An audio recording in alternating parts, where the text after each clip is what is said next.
الحمد لله نحمده ونستعينه ونستغفره ونؤمن به ونتوكل عليه ونعوذ بالله من شرور أنفسنا ومن سيئات أعمالنا من يهديه الله فلا مضل له ومن يضلل فلا هادي له ونشهد أن لا إله إلا الله وحده لا شريك له ونشهد أن محمدا عبده ورسوله صلى الله تعالى عليه وعلى آله وأصحابه وبارك وسلم تسليما كثيرا كثيرا أما بعد فأعوذ بالله من الشيطان الرجيم بسم الله الرحمن الرحيم يا أيها الذين آمنوا ادخلوا في السلم كافة وقال النبي صلى الله عليه وسلم ورجل ذكر الله خاليا ففاضت عيناه. اصل میں تو تفسیر چل رہی ہے سورہ ملک کی، لیکن درمیان میں نے روک کر وہ جو حدیث ہے جس میں خوشخبری ہے کہ 7 آدمی قیامت کے دن اللہ کے عرش کے سائے کے نیچے ہوں گے، ان 7 افراد پر بات چل رہی تھی. میں نے پچھلے ہفتے آپ حضرات کو نفلی روزہ رکھنے کی کچھ ترغیب دی تھی.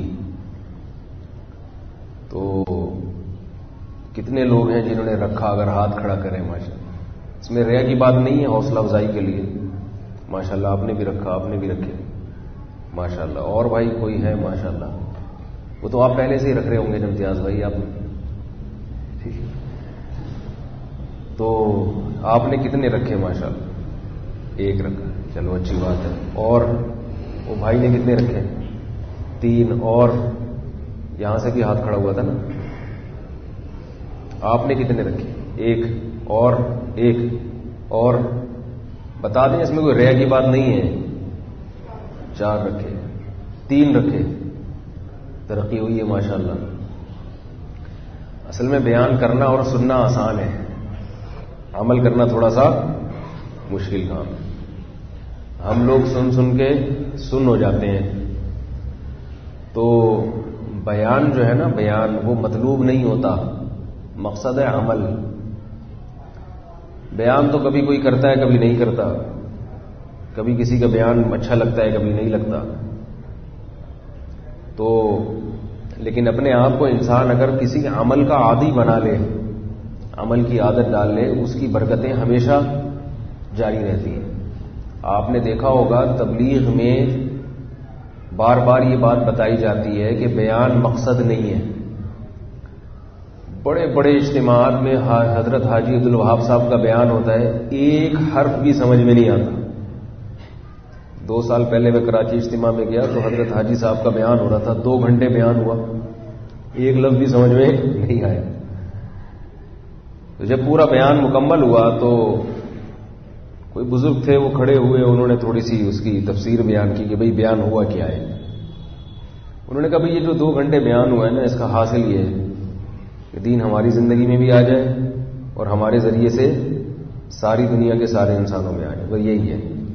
2 گھنٹے جو بات کی ہے، اگر یہ 2 لفظ سمجھ میں آ گئے تو پھر ٹھیک ہے، اور اگر یہ بات اتنی سی سمجھ میں نہیں آئی تو 2 گھنٹے کا کیا 4 گھنٹے کا بیان بھی ہو، اور کتنی لچھے جار تقریر ہو، کتنا خوبصورت بیان ہو، اس کا فائدہ بول لو نا یار نہیں. تقریریں جو ہے نا، تقریریں آپ جائیں شیعہ مناظروں کی تقریریں سنیں. آپ شیعوں کے جو ذاکر ہوتے ہیں نا، ان کی خطابات سنیں. آپ کیسا مجمع رلاتے ہیں، پوری پبلک پھوٹ پھوٹ کے رو رہی ہوتی.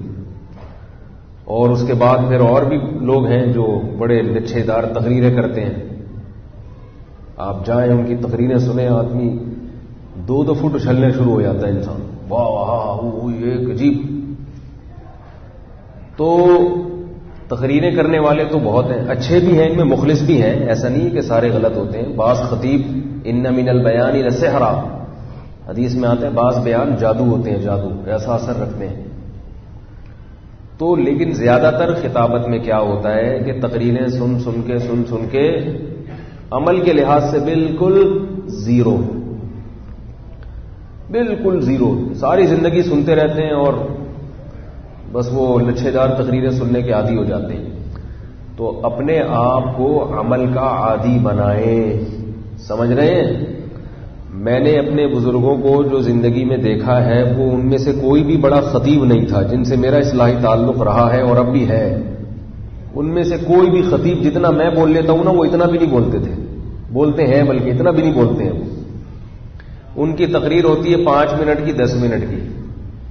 یعنی میں جن بزرگوں کے بیان اب بھی سنتا ہوں ان کی تقریر کتنی دیر کی ہوتی ہے؟ 5 منٹ 10 منٹ بس. اور اس میں کوئی زمین آسمان کے قلابے نہیں ہوتے.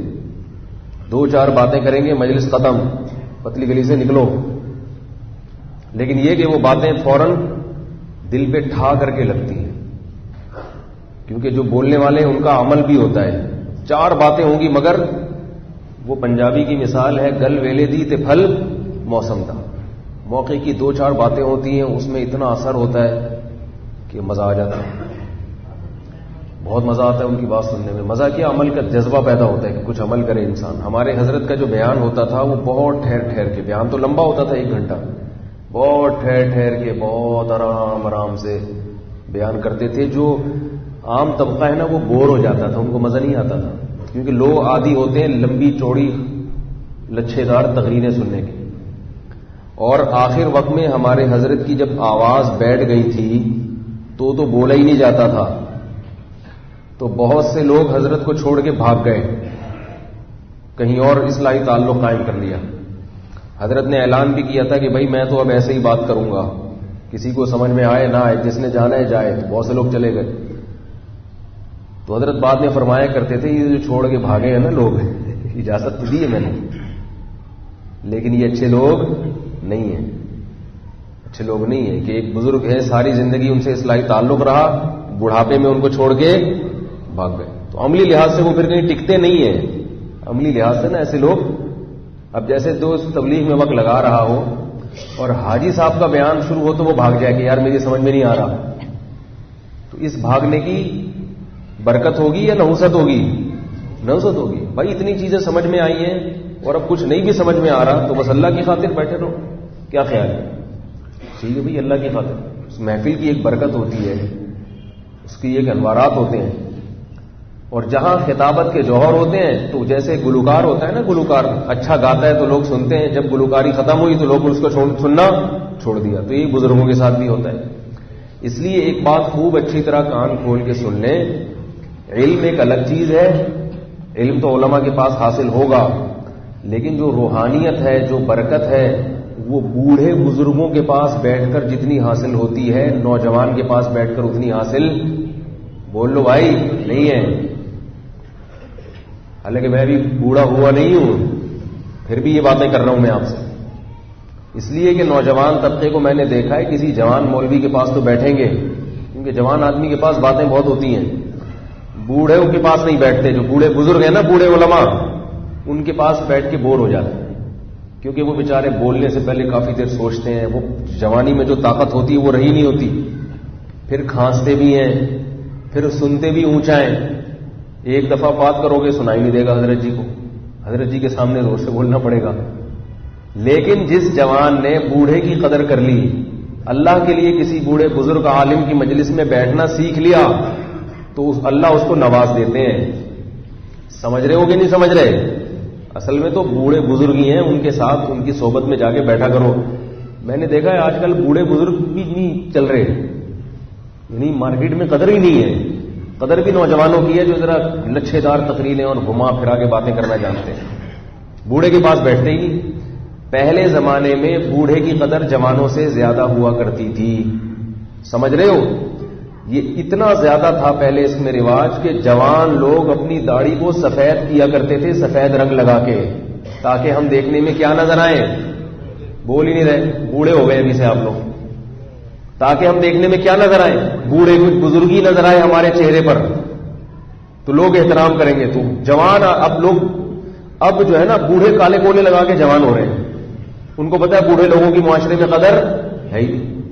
پہلے یہ مسئلہ فقہاء نے لکھا ہے کتابوں میں کہ کیا جوان آدمی کے لیے سفید کلر لگانا جائز ہے بوڑھا دکھانے کے لیے اپنے آپ کو.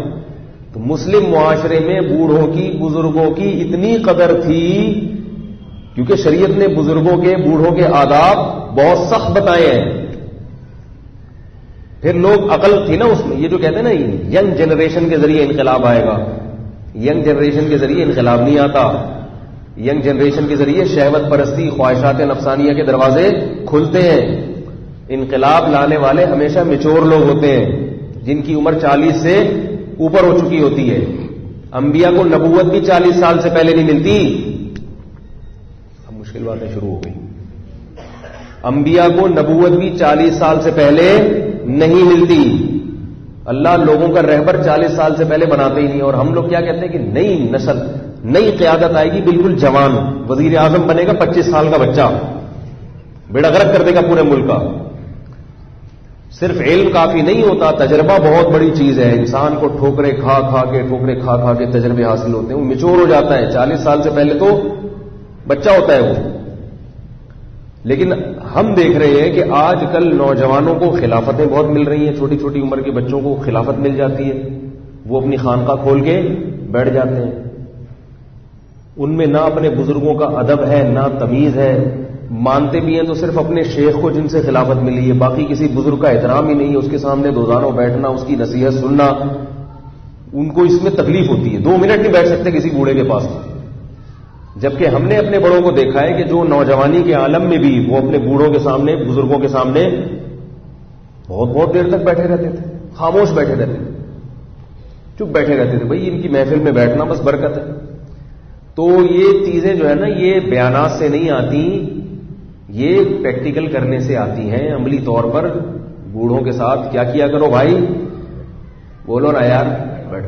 تو بوڑھے بزرگوں کو باقاعدہ تلاش کیا کرو. نوجوانوں کی بھی عزت کر لیا کرو, میں یہ نہیں کہہ رہا, نوجوانوں کی بھی عزت کیا کرو, لیکن ہمیشہ بوڑھے آدمی کو نوجوان پر ترجیح دی.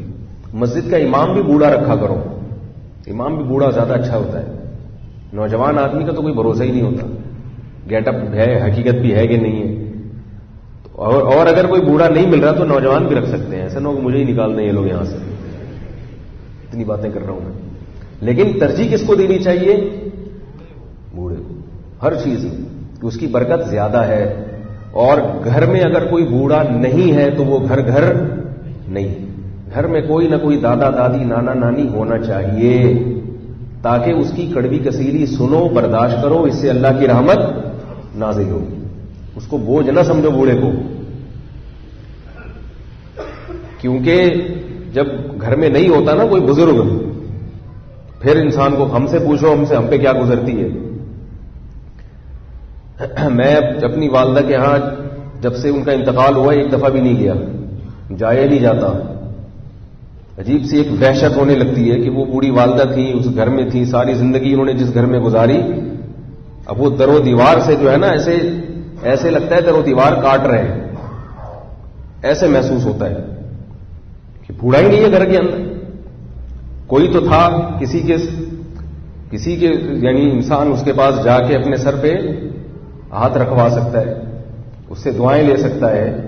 تو جب بزرگ ہی نہیں رہے تو گھر بولو بھائی نہیں رہتا تھا. تو بہت افسوس ہوتا ہے ان لوگوں پر جو اپنے بوڑھے والدین کی قدر نہیں کرتے, بوڑھے بزرگوں کی, دادا دادی نانا نانی کی قدر نہیں کرتے. ہم لوگ انگریز نہیں ہیں, گورے نہیں ہیں کہ لائف کو بس انجوائے کریں. لائف میں حقیقی انجوائمنٹ جب پیدا ہوتی ہے جب آپ کی زندگی میں روحانیت ہو.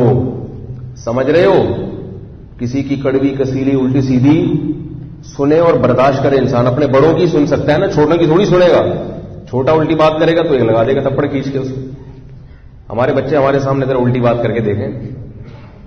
ابا کی انسان سنتا ہے, دائیں بائیں ہوتا ہے, کبھی غصہ بھی آتا ہے, برداشت بھی کرتا ہے, اماں کی بھی سنتا ہے. تو یہ جب گھر میں رونق ختم ہو جاتی ہے نا, ہم نے بچپن میں ایک کہانی پڑھی تھی کہ وہ جھینگر جو ہے نا, جھینگر وہ ٹریٹ کرتا ہے نا, رات کو گاتا رہتا ہے, شور کرتا ہے بہت زیادہ. تو وہ سارے جانوروں نے مل کے پلان بنایا, جھینگر کو جنگل سے نکالو. یہ رات ہوتی ہے اور وہ ٹریٹ کی آوازیں آنا شروع ہو جاتی ہیں. ایسی فرضی کہانی تھی, بچپن میں سنی ہم نے. تو سب نے مل کے جناب وہ فیصلہ کیا, یہ جو ٹریٹ کی آوازیں آ رہی ہیں نا, اس کو نکالو یہاں سے. تو بالآخر انہوں نے سب نے, لومڑی, شیر, چیتا, چوہے نے مل کے فیصلہ کیا اور جھینگر کو جلا وطنی پہ مجبور کر دیا. کہتے ہیں جب جھینگر گیا ہے تو جب رات آئی ہے تو وہ ٹریٹ کی آوازیں ہی نہیں آ رہی. تو سب کو پھر وہ جھینگر یاد آنا شروع ہوا کہ وہ رات ہی نہیں لگ رہی. آپ نے دیکھا ہوگا رات کا اپنا ایک مزہ آتا ہے جب اس میں جھینگر جب گاتا ہے یا اس کی ایک اپنا لک ہے, وہ اللہ نے ایسا ہی نہیں رکھی اس میں, وہ لگتا ہے کہ رات ہے.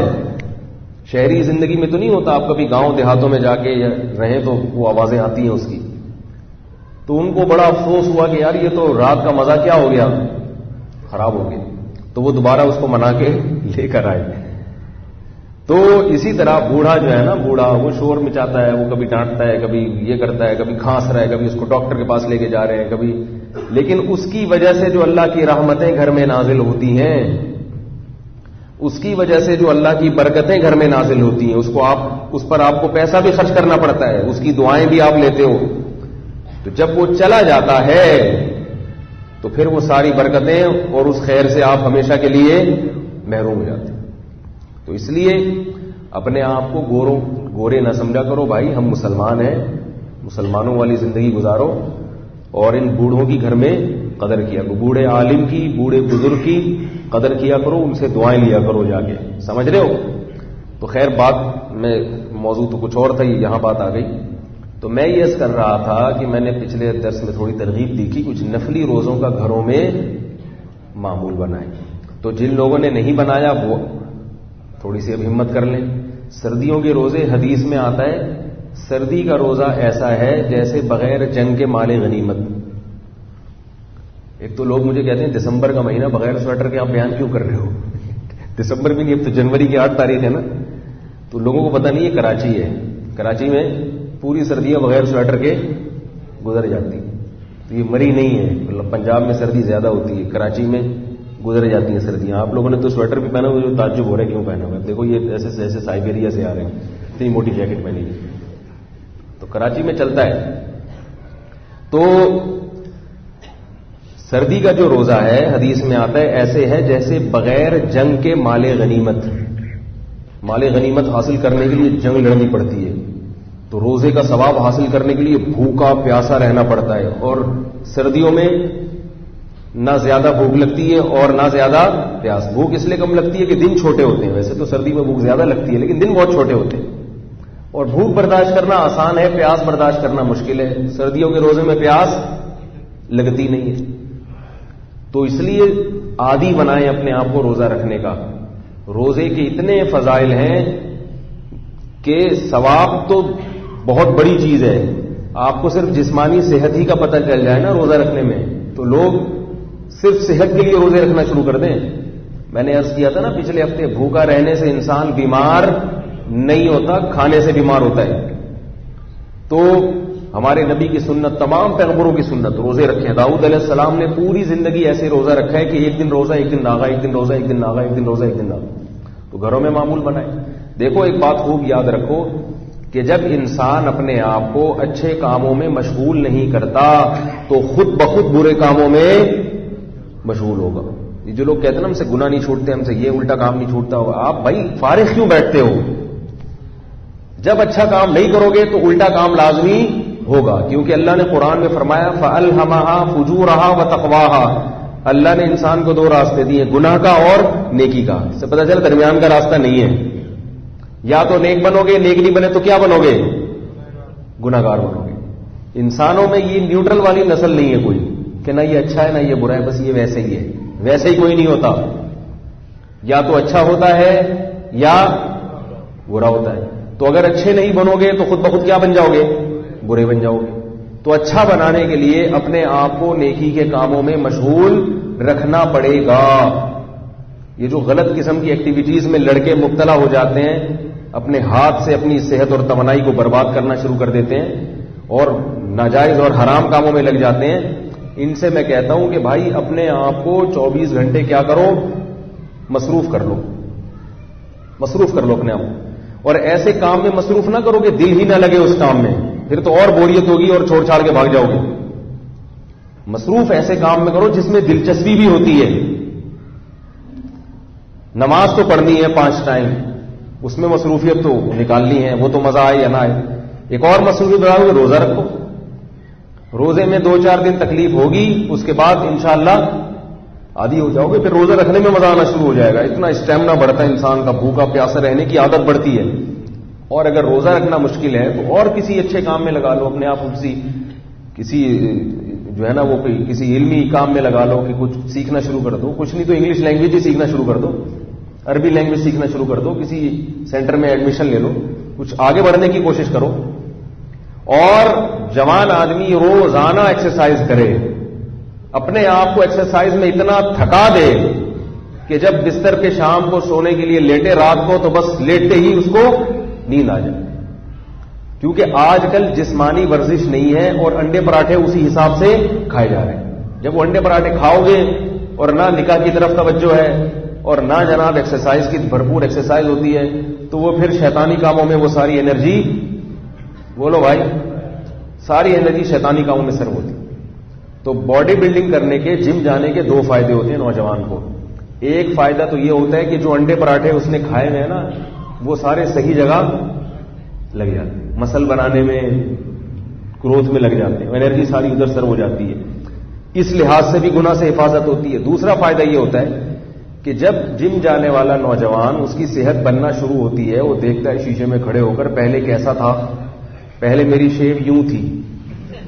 وہ یہ محسوس کرتا ہے کہ پہلے میں یہاں سے شروع ہو کے پہلے یہاں جاتا تھا، پھر وہاں سے گھوم کے واپس آ کے پھر نیچے جاتا تھا میں، اور پچھلی سائڈ سے بھی ایسا تھا، میں یوں آتا تھا پھر یوں ہو کے یوں تھا. اسپیڈ بریکر تھا بہت بڑا درمیان میں، ٹھیک ہے، بہت بڑا اسپیڈ بریکر تھا، پھر گھوم کے واپس ایسے گاڑی آتی تھی اور اس میں بھی پورا بھی ٹیڑھا میڑا، یہ بھی نہیں کہ. تو جب وہ جم جانا شروع کرتا ہے اور وہاں کسی ماہر استاد سے ایکسرسائز سیکھتا ہے، خوراک کا اس سے شیڈول پوچھتا ہے بھائی کیا کھانا ہے کیا نہیں کھانا، اور اس کے اسپیڈ بریکر بالآخر غائب ہونا شروع ہو جاتے ہیں اور دیکھتا ہے کہ شیشے میں اب میں ذرا دیکھنے میں اسمارٹ لگ رہا ہوں اور چلنے پھرنے میں بھی ذرا فٹ فاٹ لگ رہا ہوں اور صحت بھی اچھی ہوتی ہے، چستی پیدا ہوتی ہے جسم میں، تو اس کو اپنی صحت کی حفاظت کی خود بخود فکر شروع ہو جاتی ہے. پھر وہ ہر ایسے کام سے بچنا اس کو وہ ضروری سمجھتا ہے جس سے صحت برباد ہوتی ہے. سمجھ رہے؟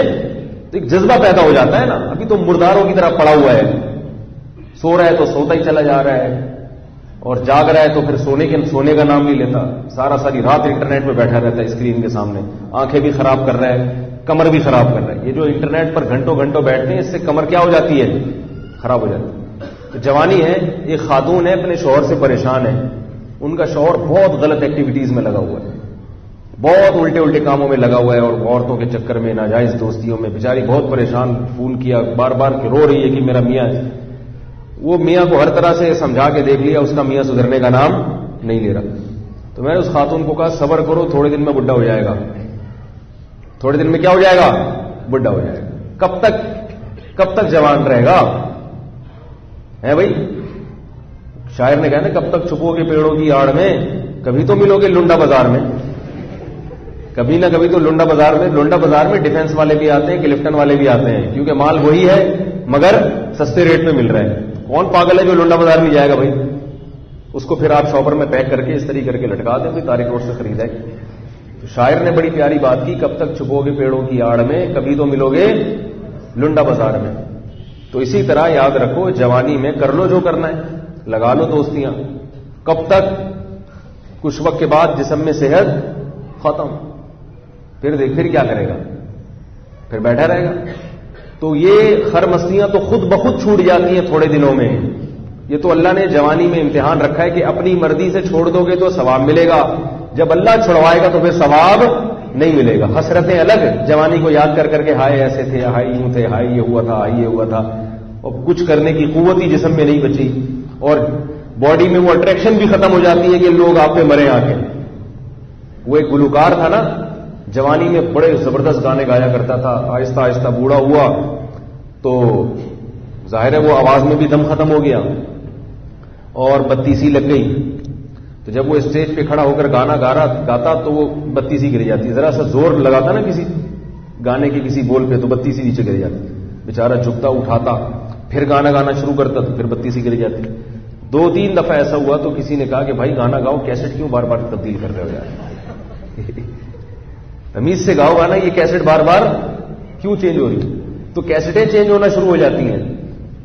تو اللہ تعالیٰ نے جب انسان کو جوانی دی ہو، صحت دی ہو، تو وہ اپنی جوانی کی قدر نہیں کرتا، وہ حرام اور ناجائز کاموں میں برباد کرتا. ایک بات یاد رکھو، جو میڈیکل سائنس کہتی ہے، ڈاکٹر کہتے ہیں کہ ان ناجائز کاموں میں اپنی صحت برباد کرنے سے صحت خراب نہیں ہوتی. یہ آج کل ڈاکٹروں نے ایک نئی چیز لے کر آئے ہیں مارکیٹ میں.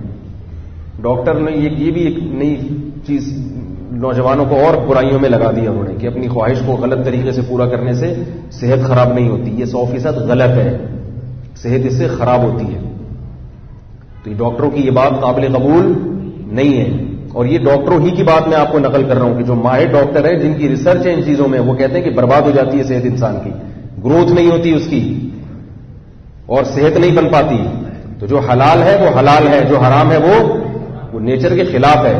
اس لیے کبھی کوئی ڈاکٹر کسی کو الو بنا رہا ہو نا کہ کچھ نہیں ہوتا، تو اس سے متاثر ہونے کی ضرورت نہیں ہے. صحت خراب ہو جاتی ہے. نوجوانوں کی حالات دیکھو نا، کیا ایسے بیچارے پھیکے پھیکے سے چہرے ہیں، ان کے چہرے پہ رونق ہی ختم ہو گئی. ایسے آ رہے ہوتے جیسے ہینگر پہ کوئی چیز لٹکی ہوئی ہے. میں نقشہ کھینچتا ہوں، ہینگر پہ کپڑے لٹکے ہوئے ہوتے ہیں نا، تو ایسے ہی لگتا ہے کہ اس کے اوپر کپڑے لٹکے ہوئے ہیں. عجیب سے. پھر جو ہیں بھی تو موٹے ہیں، تو پھر موٹے ہی موٹے ہو. عجیب سے چہروں پہ رونق نہیں ہے. گٹکے کی لعنت اور یہ سگریٹ کی لعنت اور حرام کاریوں کی لعنت. اور خواتین کا بھی یہی حال ہے، وہ بھی فحش اور بےہودہ فلمیں دیکھ رہی ہیں، ان کی بھی صحتیں برباد ہیں. تو آخرت کی فکر نہیں کرتے انسان، اپنی دنیا کی فکر ہی کر لے کم از کم. صحت مند لوگ کتنی اچھی زندگی گزارتے ہیں. حکیم سعید کا نام سنا ہے آپ لوگوں نے؟ حکیم محمد سعید صاحب بڑے نیک آدمی تھے. داڑھی نہیں تھی، اللہ ان کو توفیق دے، مغفرت فرمائے ان کی، لیکن باقی چیزوں میں بہت زبردست انسان تھے. وہ تکبیر اولیٰ کبھی فوت نہیں ہوتی تھی. بچپن سے ہی حکمت کا علم سیکھا، اپنی جوانی کی حفاظت کی انہوں نے. حرام کاریوں میں، فضول چیزوں میں جوانی کو برباد. وہ خود میں نے ان کی سوانح پڑھی ہے. میں ان کا یہ نونہال جو ہے نا بچپن میں پڑھا کرتا تھا. اس میں ان کے مضامین بڑے دلچسپ ہوتے تھے، بہت علمی باتیں ہوتی تھی اس میں. تو اپنی صحت کا خیال کیا انہوں نے، آخرت کا بھی دنیا کا بھی. علماء سے ان کے بڑے اچھے تعلقات تھے. دارالعلوم کورنگی کا پورا سسٹم جو پیسوں کا نظام ہے وہ آڈٹ کر کے وہ دیا کرتے تھے. کتنی زبردست صحت، کتنی خوش و خرم زندگی گزاری انہوں نے. 70 سال کی عمر میں جب ان کو شہید کیا گیا ہے، تو اس وقت ان کا روز کا معمول تھا 2 گھنٹے بیڈمنٹن کھیلنے کا. 70 سال میں کوئی بیڈمنٹن کھیل سکتا ہے 2 گھنٹے؟ بیڈمنٹن وہ نہیں جو شٹل کاک سے کھیلا جاتا ہے، وہ تو لیڈیز بھی کھیل سکتی ہیں. وہ جو بڑے والے ریکٹ سے نہیں کھیلا جاتا. ٹینس کہتے ہیں اس کو. ایک تو ٹیبل ٹینس ہوتا ہے نا. اچھا بیڈمنٹن تو اور چیز ہے. سوری میں نے تو عرصہ ہو گیا کھیلے ہوئے. تو ہم بھی بچپن میں کھیلتے تھے، لیکن جب سے مولوی بنے تو ہم نے بھی چھوڑ دیا. تو وہ اب تیراکی پہ لوگ نہیں مان رہے، تو اگر ٹینس کھیلنا شروع کر دیا تو پتہ نہیں کیا کریں گے لوگ. تیرتے ہوئے اچھے نہیں لگ رہے لوگوں کو. تو وہ کیا کیا انہوں نے، وہ کھیلتے تھے روزانہ ٹینس کھیلتے تھے. تو آپ ذرا کھیل کے دیکھیں 1 گھنٹہ، جوان آدمی اندر سے پورا ہل جاتا ہے اس میں. 2 گھنٹے روز کا معمول تھا 70 سال کی عمر میں. خوراک کیا تھی؟ صرف 2 ٹائم کھاتے تھے، وہ بھی بہت تھوڑا. میں نے ایک دفعہ ان کی زندگی میں انہوں نے ایک مضمون لکھا، وہ مضمون میں نے پڑھا نونہال میں. انہوں نے کہا میرا بیرون ملک دورہ تھا، تو میں رمضان تھا، تو انہوں نے بتایا کہ رمضان میں میں صرف کیا کرتا ہوں کہ دال یا کوئی چنے کی دال یا مونگ کی دال کو پانی میں بھگو کے افطاری میں وہ کھاتا ہوں، آدھی پاؤ یا چند گرام. تو انہوں نے کہا میں جب وہ کھا رہا ہوں تو میں نے اپنا وزن چیک کیا تو میرا وزن بڑھ گیا.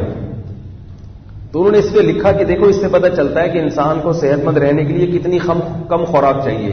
کہ رمضان میں اتنا کھا رہا ہوں، اس سے بھی ویٹ کیا ہو رہا ہے، بڑھ رہا ہے. تو انہوں نے خوراک کو کم کیا تاکہ ویٹ نہ بڑھے. لیکن شہوت پرست آدمی کم کر سکتا ہے. میں یہ نہیں کہہ رہا آپ کم خوراک کھائیں، آپ اپنے حساب سے کھائیں. لیکن ایک بات ہے نا کہ جب ان کو خیال ہوا کہ بھئی یہ بھی میرے لیے نقصان دہ ہے، اس سے بھی وزن کیا ہو رہا ہے، بڑھ رہا ہے، اس کو بھی کم کر دیا. جو آدمی خواہشات کا غلام ہو وہ کم کر سکتا ہے. وہ کہے گا یار افطاری میں اتنا سا کھائیں، یہ کیا ہے، کون سا دین ہے بھائی، یہ کھائے گا اور پھر ایک دھماکے کے ساتھ پڑ جائے گا. بلڈ پریشر کا مریض بنے گا، گھر میں ہر وقت سب کو سناتا رہے گا، ڈانٹتا رہے گا ادھر.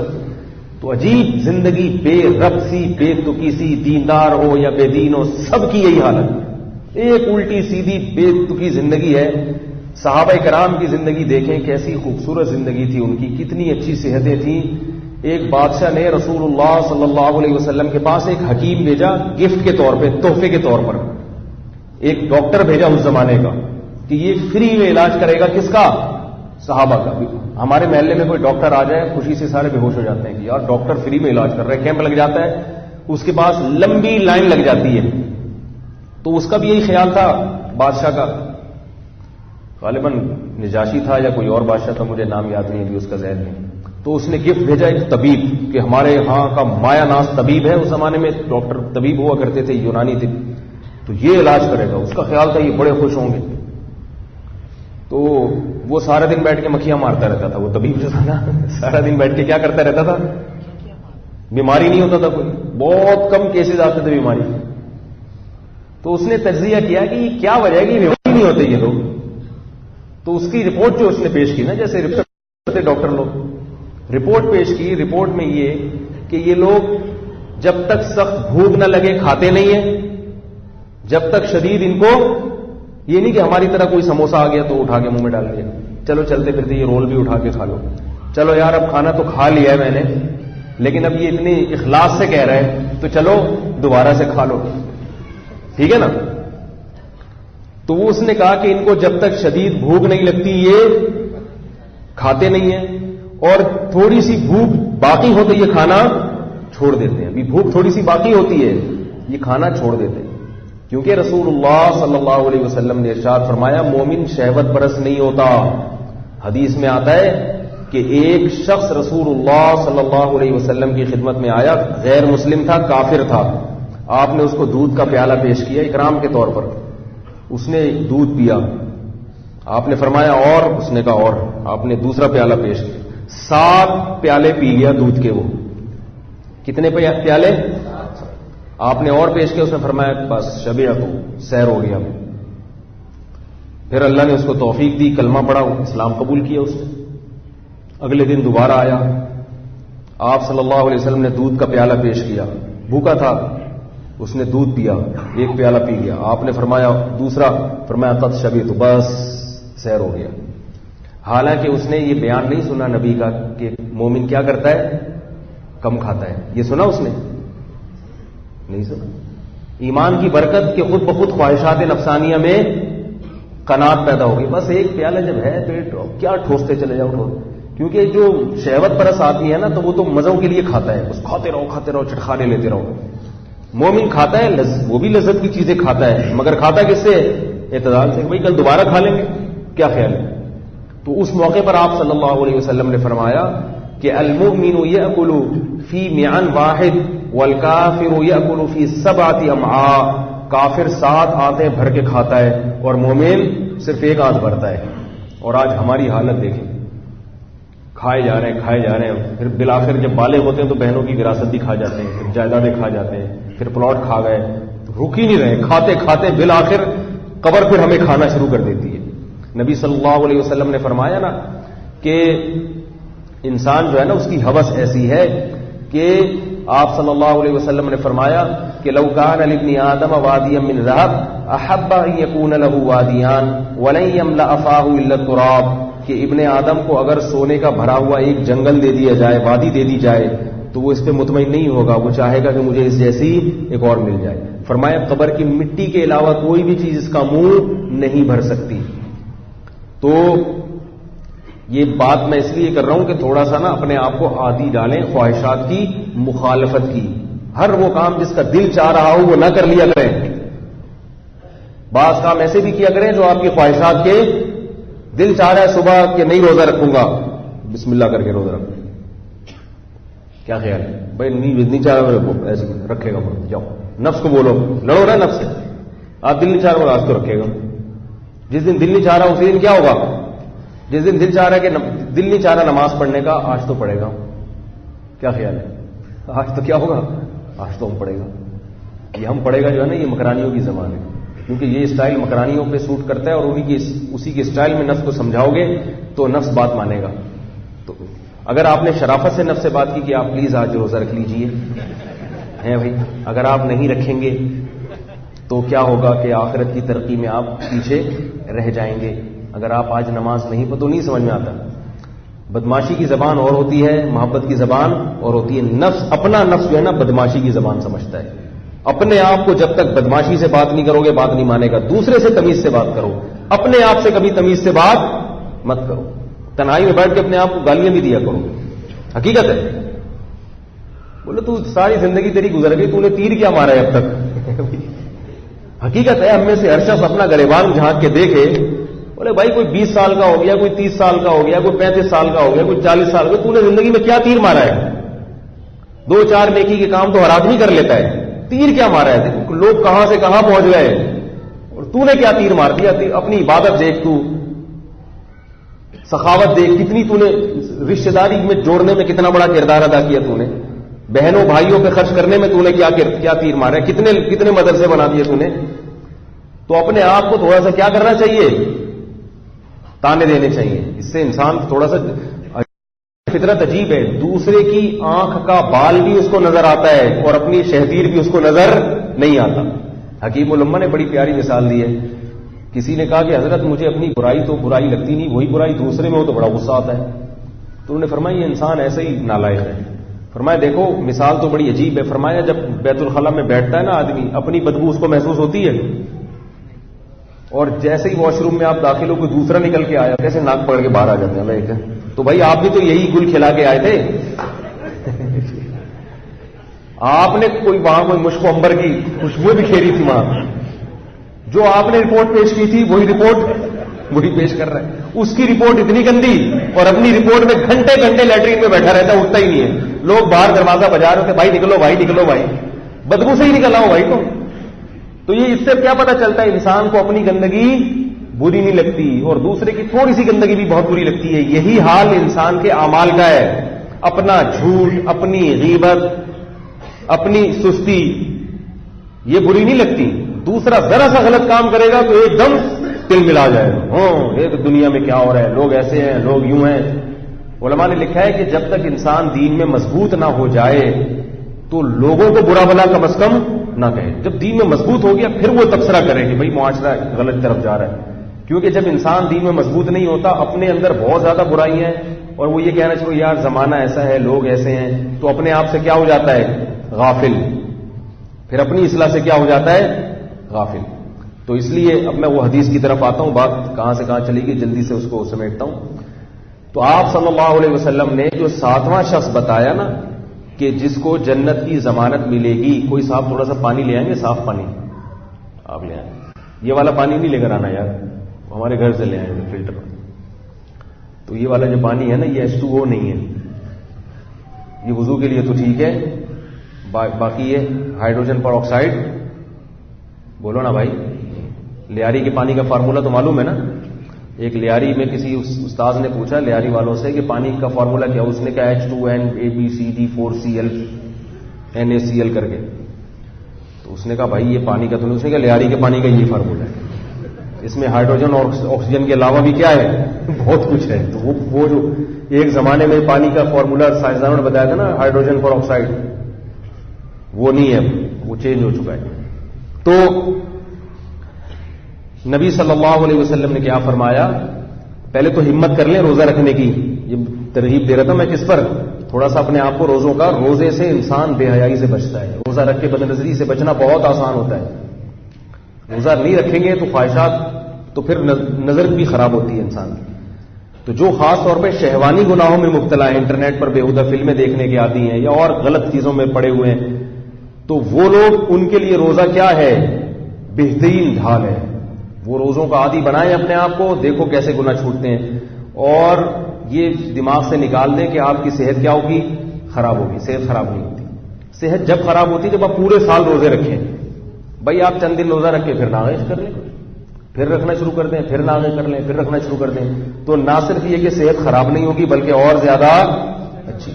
کل کسی نے بتایا، انہوں نے کسی ڈاکٹر سے تحقیق کی تھی، انہوں نے بتایا کہ روزہ رکھنے سے انسان کی طبعی عمر بھی بڑھ جاتی ہے، بڑھاپا ڈیلے ہو جاتا ہے. نہیں آ رہی بات؟ روزہ رکھنے سے آپ کے جو سیل ہے نا، جو ٹوٹ پھوٹ ہو رہی تھی، جو آپ کو بڑھاپے کی طرف لے کے جا رہے تھے، اس بڑھاپے کا عمل کیا ہو جاتا ہے؟ سست. تو جوانی آپ کی تھوڑی سی کیا ہو جائے گی؟ بڑھ جائے گی. ختم نہیں ہوگی. یہ ذہن میں اس کو شائن میں رہیں گے ہم جو بوڑھے تھوڑے سے دیر سے ہوں گے, کیونکہ جب ابھی اس میں زیادہ نہیں جاتا, اس کے دلائی نہیں دیتا, بیان رہ جائے گا پورا, یہ ہمارا وہ میڈیکل سائنس کا ایک وہ موضوع بن جائے گا. تو روزہ رکھنا بہرحال صحت کے لیے, اور گرمیوں کے روزے تو مال غنیمت ہے. کیا خیال ہے؟ تو روزہ رکھنے سے جب کمزوری ہوتی ہے, جب آپ روزے پہ روزے رکھتے ہی چلے جائیں اور کبھی ناغا ہی نہ کریں, تو ایسا تو نہیں کرتا نا کوئی کہ رکھیں پھر ناغا بھی کریں. پھر جب آپ کھائیں گے تو پہلے سے زیادہ اچھے ہو جائیں گے, پھر ناغا شروع کر دیں, پھر رکھنا شروع کر دیں, فٹ فاٹ رہیں گے, صحت اچھی رہے گی, بیماریوں سے دور رہیں گے. اور روزے میں ایکسرسائز بھی کیا کریں. اب آپ کہیں گے کس قسم کی باتیں کر رہے ہیں یار. روزے میں جب آپ اگر سارا دن آفس ورک کرتے ہیں, ایئر کنڈیشن میں بیٹھے رہتے ہیں, تو عصر کے بعد یا مغرب سے پہلے تھوڑی دیر ایکسرسائز کیا کریں. لوگ یہ سمجھتے ہیں ہم نے تو سارا دن کچھ نہیں کھایا تو ایسا نہ ہو ایکسرسائز میں مر جائیں. کچھ بھی نہیں مر. جتنا اپنے آپ کو عادی بناؤ گے نا, یہ جسم بڑی ڈھیٹ چیز ہے, آپ کو بتا دوں میں. اس کو جس محنت کا عادی بنا دو یہ بن جاتا ہے. دیکھو ایک باڈی بلڈر 100 kg وزن اٹھاتا ہے, ہم تصور کر سکتے ہیں کہ ہم 100 کلو وزن اٹھائیں, لیکن وہ اٹھا لیتا ہے. کیوں؟ اس لیے نہیں کہ آج وہ اٹھا رہا ہے, وہ شروع سے کیا کر رہا ہے, تھوڑا تھوڑا اپنے آپ کو عادی بنا رہا ہے. بناتے بناتے بناتے بناتے یہ اللہ نے باڈی میں طاقت رکھی ہے نا. اسی طرح یہ جو جم جانے والے لوگ ہیں نا, جم جو جاتے ہیں نا, تو وہاں جو استاد ہوتے ہیں, یہ ان میں 2 قسم کے نظریات ہیں. جیسے علماء کے 2 اقوال ہوتے ہیں نا, ایک قول امام شافعی کا, ایک امام ابو حنیفہ کا. تو ہر فیلڈ میں اختلاف ہوتا ہے, ڈاکٹروں میں بھی رائے ہوتی ہے, ایک قول فلاں کا, ایک قول فلاں کا. تو فلاسفر میں بھی اختلاف ہوتا ہے. ایسے ہی ہر فیلڈ میں اختلاف ہے. تو یہ جو جم میں جا کے لڑکے ایکسرسائز کرتے ہیں نا, تو جم کے دوران, ایکسرسائز کے دوران کچھ کھانا چاہیے یا نہیں کھانا چاہیے, اس میں کتنے قول ہیں؟ 2 قول ہیں. بات سمجھ رہے ہیں. ایک قول یہ ہے جو جمہور کا قول ہے, جو جتنے بھی بلڈرز ہیں نا بڑے بڑے, ان میں جو جمہور ہے نا, ان کا قول یہ ہے کہ ایکسرسائز کے دوران کچھ نہ کچھ لکوڈ چیز. ابے یار بولو نا, کوئی ایکسرسائز تو کرتے تو بھئی یہ حالت نہ ہوتی.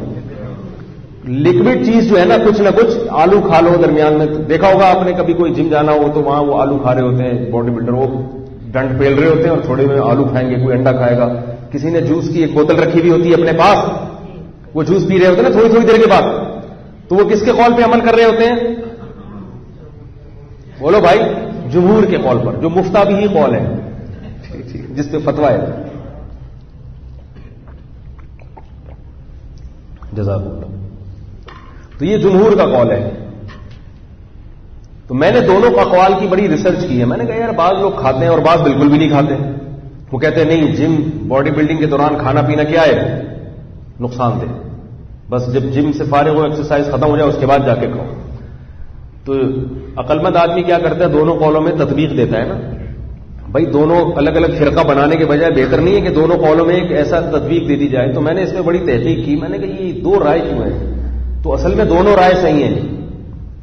اگر آپ نے اپنی باڈی بنانی ہے, یعنی طاقتور بنانا ہے جسم کو زیادہ, صرف گروتھ کے اعتبار سے, تو ایکسرسائز کے دوران تھوڑا تھوڑا کھاتے رہو, انرجی ملتی رہے گی, گروتھ ہوتی رہے گی. لیکن اپنے آپ کو اگر آپ نے لوہے کا بنانا ہے, بہت مشکل ہے سمجھانا. اگر آپ نے اپنے آپ کو کیا بنانا ہے, عادی بنانا ہے محنت اور مشقت کا. ایک بنگلہ دیش کے مولوی صاحب ہیں, ادھر دارالعلوم کورنگی سے فارغ ہیں. وہ ادھر یہ سر سید جم خانہ ہے نا, ادھر وہ بھائی سر سید تھانہ ہے نا, اس کے ساتھ جم خانہ ہے, وہاں آتے ہیں. کبھی آپ ان کا انٹرویو لو. میں ان کی عمر سن کے حیران ہو گیا. مجھے لگتا تھا وہ 45 سال کے ہوں گے. میں نے کہا کتنے سے, 70 سال کا ہوں میں.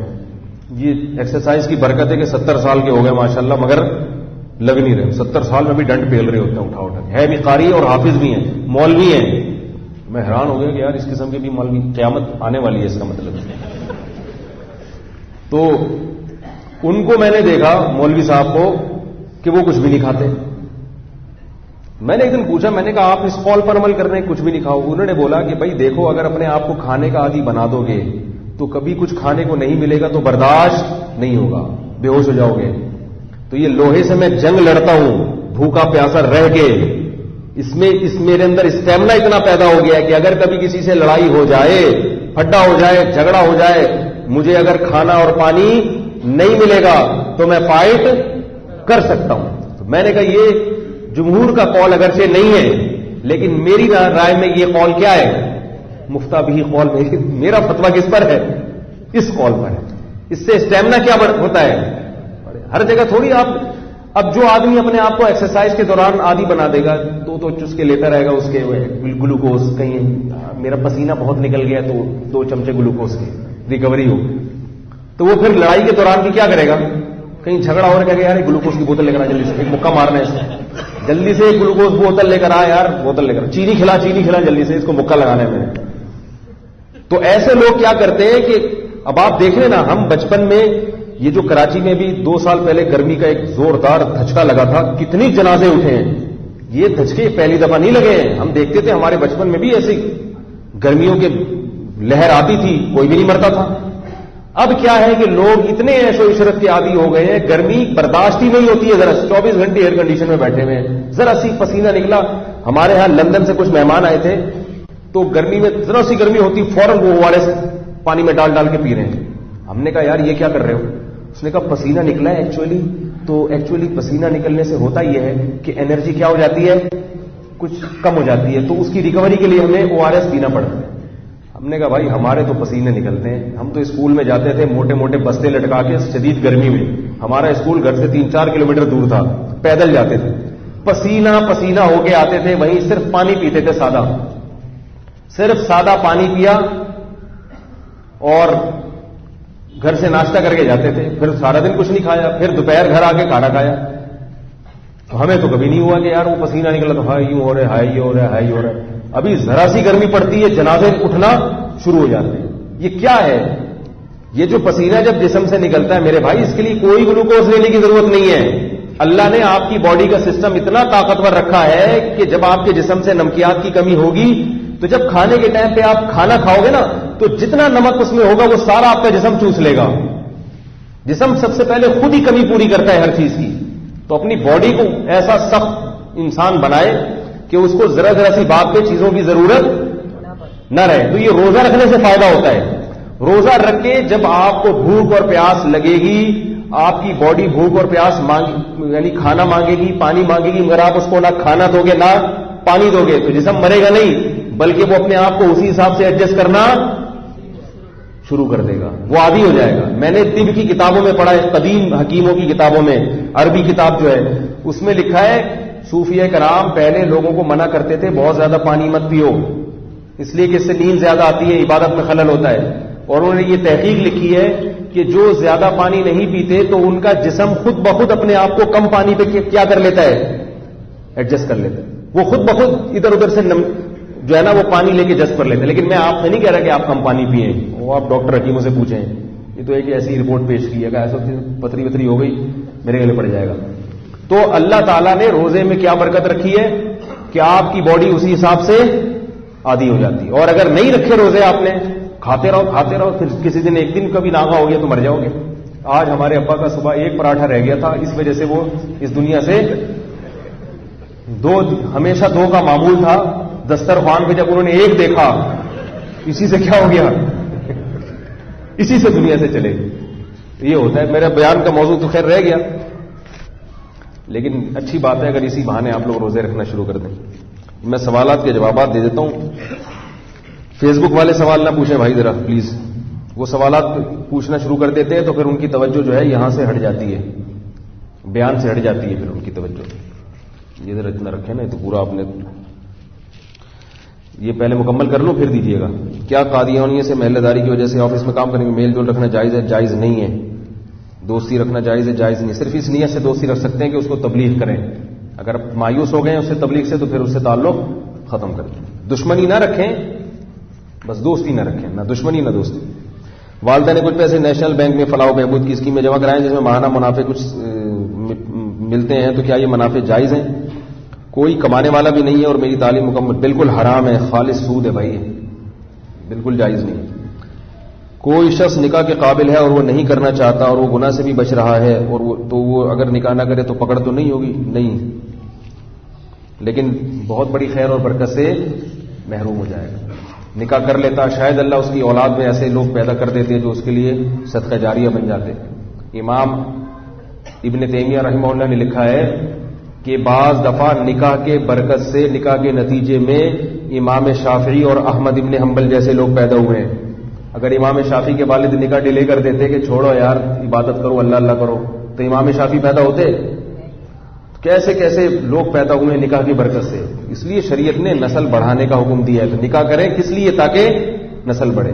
اور یہ بات یاد رکھو, اسلام دنیا میں جتنا مسلمانوں کے گروتھ ریشو کی وجہ سے پھیلا ہے اتنا کسی اور وجہ سے نہیں پھیلا. اور اب بھی دنیا میں جو اسلام سب سے زیادہ پھیل رہا ہے وہ کنورژن کے اعتبار سے نہیں ہے کہ غیر مسلم اسلام قبول کر رہے ہیں, وہ بھی کر رہے ہیں لیکن اس کا ریشو کم ہے. گروتھ ریشو کیا ہے؟ زیادہ ہے. ہندوستان میں ہندو کا جو گروتھ ریشو ہے وہ غالباً 2% ہے, اور مسلمانوں کا اس کے مقابلے میں 8 یعنی 4 گنا زیادہ ہے. ہندو اس سے پریشان ہے کیونکہ 4 گنا زیادہ کا مطلب یہ ہے کہ 20-30 سالوں میں مسلمانوں کی کیا ہو جائے گی؟ اکثریت ہو جائے گی. پوری زندگی آپ تبلیغ میں لگا دو, تبلیغ کی میں اہمیت کا منکر نہیں ہوں, اور درس قرآن کی محفلیں لگا دو, اتنا اسلام نہیں پھیلے گا جتنا گروتھ ریشو سے. کیونکہ اب جتنے لوگ ہیں 30-40 سال کے بعد یہ دنیا میں نہیں ہوں گے, ان کی اولادیں ہوں گی. اولادیں اگر زیادہ ہیں تو ہم زیادہ ہوں گے, ہماری اولادیں کم ہیں تو ہم کیا ہو جائیں گے؟ کم ہو جائیں گے. 2 اور 4 کی طرح بات ہے جو سمجھ میں آ نہیں رہی. اسی وجہ سے نبی صلی اللہ علیہ وسلم نے بہت سخت تاکید کی ہے, کم نہیں ہے. میری جو کتاب ہے نا جو میں نے اس موضوع پر لکھی ہے اس میں 50 صفحے صرف اولاد کی ترغیب پر جو روایتیں ہیں, 50 صفحے صرف اس پر ہیں کہ کس طرح سے حدیث میں, قرآن میں اور احادیث میں نسل بڑھانے کی نبی صلی اللہ علیہ وسلم نے ترغیب دی ہے, اور کتنی خیر و برکت اس میں بتائی ہے. آپ کی اولاد جتنے بھی نیکی کے کام کرے گی قیامت کے دن آپ کے کھاتے میں جائیں گے. وہ بہت محروم ہے وہ شخص جس کی نسل کم ہے. سمجھ رہے ہو کہ نہیں سمجھ رہے؟ ایک دفعہ مجھے ایک صاحب کہنے لگے یار وہ علماء کو تو زیادہ اولادیں نہیں ہونی چاہیے, قوم کے جو میچور لوگ ہیں ان کی اولادیں زیادہ نہیں ہونی چاہیے, تو وہ اصل میں کیونکہ ان کی مصروفیت زیادہ ہے تو اولاد زیادہ ہوگی تو ان کو پالنے کے مسائل, اسلام کو نقصان ہوگا فائدہ نہیں ہوگا. میں نے کہا کہ حضرت عثمان رضی اللہ تعالی عنہ بھی اگر یہ بات سوچ لیتے. حضرت عثمان کی تو 4 بیویاں تھیں اور چوتھی شادی حضرت عثمان نے اس وقت کی ہے جب چاروں طرف سے محاصرہ چل رہا تھا, انتہائی فتنے کی حالت میں, اتنی ٹینشن کے چاروں طرف سے خوارج کا فتنہ سر اٹھا رہا ہے, بغاوتیں ہو رہی ہیں, اور اس دوران حضرت عثمان نے کیا کیا؟ نکاح کیا. نسل نہیں روکی کبھی بھی صحابہ نے, نکاح سے کبھی نہیں رکے. میں نے کہا حضرت عثمان ہماری یہ تقریریں سن لیتے اس زمانے میں خدا نخواستہ, اور کہتے چلو ٹھیک ہے فی الحال تو چاروں طرف بغاوتیں ہو رہی ہے بھی نہیں, بچے زیادہ نہیں, تو مفتی تقی عثمانی صاحب پیدا, بولو نا بھائی, نہیں ہوتے. مفتی تقی عثمانی صاحب حضرت عثمان کی اولاد میں ہیں. مفتی شفیع عثمانی صاحب پیدا, بول لو نا یار, نہیں ہوتے. مولانا ظفر احمد عثمانی پیدا نہیں ہوتے. سمجھ رہے ہو؟ اگر حضرت عمر فاروق رضی اللہ تعالیٰ عنہ یہ سوچ کے کہ اتنی ٹینشن والی زندگی گزار رہا ہوں, اسلام کو بھی دنیا میں غالب کرنا ہے, چھوڑو یار ایک آدھ بیوی اور ایک آدھ بچہ ہی مناسب رہے گا, اس کی اچھی طرح سے بہترین تربیت کروں گا, اسے کیا بناؤں گا میں؟ بڑا آدمی بناؤں گا. تو مولانا اعظم فاروقی پیدا ہوتے ہیں بھائی. جتنے بھی فاروقی بڑے بڑے وہ گزرے ہیں نا جنہوں نے دین کا بہت کام کیا, وہ لوگ پیدا نہ ہوں. ایک صاحب مجھے کہنے لگے دیکھو ابن تیمیہ رحمۃ اللہ علیہ نے دین کی اتنی خدمت کی اور انہوں نے نکاح نہیں کیا تھا. واقعی انہوں نے نکاح نہیں کیا, تو ابن تیمیہ نے نکاح نہیں کیا, دین کی اتنی خدمت کی. میں نے کہا ابن تیمیہ کے والد بھی بہت دین کی خدمت کر کے گئے, اگر وہ بھی یہ سوچتے تو ابن تیمیہ پیدا نہ ہوتے, اور ابن تیمیہ اگر نکاح کر لیتے تو معلوم نہیں اور ان کی اولاد میں کتنے ابن تیمیہ پیدا ہو جاتے. تو یہ بکواسات ہیں, فضول قسم کی فیملی پلاننگ والوں کی باتیں ہیں. اور یہ جو کہتے ہیں نا کہ تربیت نہیں ہو سکے گی, یاد رکھو تربیت کا مفہوم دنیا داروں کی نظر میں جو ہے اللہ کی نظر میں وہ مفہوم نہیں ہے. ہمارے ہاں تربیت کہتے ہیں بچہ ڈاکٹر انجینئر بن جائے. اس کا مطلب یہ جو بیچارے ٹماٹر بیچ رہے ہیں, جو موچی ہے وہ تو جہنم میں جائے گا. پھر اللہ کی نظر میں تربیت یہ کہ ہدایت مل جائے, پیسہ نہیں ہے تربیت میں. اور ہدایت کی 2 قسمیں ہیں, ایک ہدایت کبرا اور ایک ہدایت صغرا. بڑی ہدایت یہ ہے کہ ایمان مل جائے اس کو, چاہے گناہگار ہی کیوں نہ ہو. تو جب تک مسلمان بچہ پیدا ہو رہا ہے چاہے وہ گناہگار ہی کیوں نہ ہو, اس کا مطلب بڑی تربیت اس کی حاصل ہو رہی ہے. قرآن کے الفاظ دیکھیں, وَلَعَبْدٌ مُؤْمِنٌ خَيْرٌ مِّن مُشْرِكٍ وَلَوْ أَعْجَبَكُمْ. فرمایا ایک مسلمان غلام تو چپڑاسی سے بھی بدتر ہوتا ہے. یہ جو چپڑاسی ہوتا ہے نا بیچارہ, جس کی کوئی عزت نہیں ہوتی معاشرے میں, یا موچی جس کی بیچارے کی کوئی عزت نہیں ہوتی, اس سے بھی بدتر زندگی کس کی ہوتی ہے؟ غلام کی، جس کا آج رواج ختم ہو گیا. اللہ فرماتے ہیں وہ غلام جو مسلمان ہے، عمل کی شرط نہیں لگائی اللہ نے، صرف اللہ اس کے رسول پر ایمان رکھنے والا ہے. فرمایا اس کافر سے بہتر ہے جو مشرک ہے اور آزاد ہے، عزت دار ہے. نہیں یاری بات میرا خیال ہے. تو دنیا داروں کی نظر میں جو تربیت کا مفہوم ہے وہ ہے بچے ڈاکٹر بن جائیں، انجینئر بن جائیں، سوٹ ٹائی لگا کے آفس جایا کریں اور دولت لے کے گھر میں آیا کریں. ان کی نظر میں یہ بیچارے جو گلی محلے میں ٹماٹر بیچ رہے اور یہ جو خربوزے بیچ رہے یہ لوگ تربیت یافتہ نہیں ہیں. اللہ کی نظر میں تربیت کا مفہوم کچھ اور ہے. سمجھ میں آ رہی ہے بات؟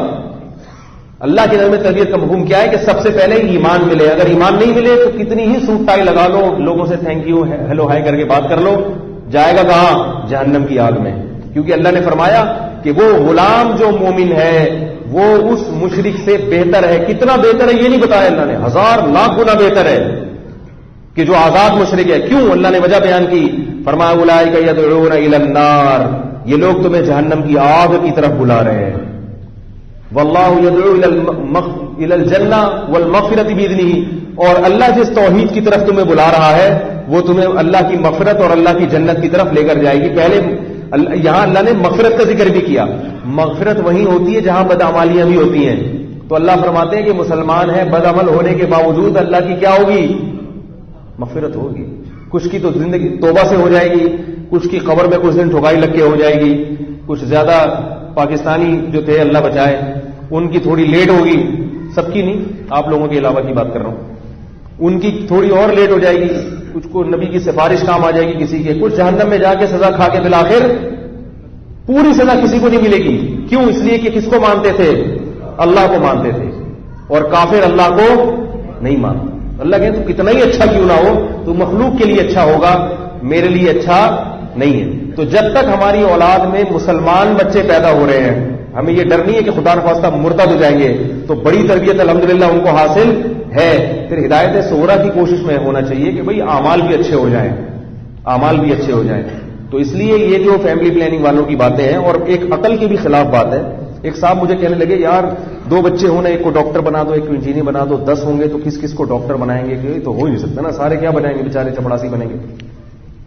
میں نے ان سے کہا، میں نے کہا اس فلسفے پر عمل کر لو. میں نے یہ دیکھا بعض یہ جو فلسفی قسم کے لوگ ہوتے ہیں نا، جو وحی کی تعلیمات کے بغیر اپنی عقل استعمال کرتے ہیں، یہ ہمیشہ غلط جا رہے ہوتے ہیں، دیکھنے میں بڑے ذہین لگتے ہیں. میں نے کہا اللہ کے بندو، 17 گریڈ یا 17 گریڈ سے اوپر کا جو طبقہ ہے نا، یہ ہمیشہ آبادی کا 2 یا 3% ہوتا ہے. ایسا ہی ہے نا؟ کیا خیال؟ جب آپ کی گروتھ ریشو کم ہوگی، ہر گھر میں 2 بچے ہوں گے، تو آبادی کا تناسب خود بہت کیا ہو جائے گا؟ کم. تو اس میں 2% ہی ڈاکٹر بنیں گے، باقی پڑھ لکھ کے بھی چپڑاسی بننا پڑے گا ان کو. ارے بھائی سبھی کو 17 گریڈ کا آفیسر بنا دو گے اس لیے کہ سب 2 بچے ہیں، تو سب اپنے والدین اپنے بچوں کو 17 گریڈ کا بنا دیں گے، تو 17 گریڈ کو گریڈ کام کس کام کا؟ وہ آفیسر حکومت کس پہ کرے گا؟ وہ آرڈر کس پہ چلائے گا؟ اس کا نتیجہ نکلے گا کہ سب پڑھ لکھ کے بھی کیا کریں گے؟ ہوٹلوں میں میزیں صاف کر رہے ہوں گے. تو معاشرے کی ریکوائرمنٹ تو ڈاکٹر کی بھی 2% بمشکل 1% یا 2% ہوگی. اسی طرح جو اور دیگر آفیسرز ہیں فوج میں سارے بریگیڈیئر بن جائیں گے، تو پھر وہ بریگیڈیئر آرڈر کس پہ چلائے گا؟ تو یہ اتنے بیچارے سینس لیس لوگ ہیں اور یہ دنیا کے بڑے بڑے مفکرین بنے پھرتے ہیں اور ہمیں سمجھا رہے ہیں، اور ہمیں مولویوں کہتے ہیں یہ بیکورڈ قسم کے لوگ ہیں، پرانی باتیں کرتے ہیں. ہم پرانی باتیں نہیں کرتے، ہم صحیح باتیں کرتے ہیں جو ان لوگوں کو ہضم نہیں ہوتی.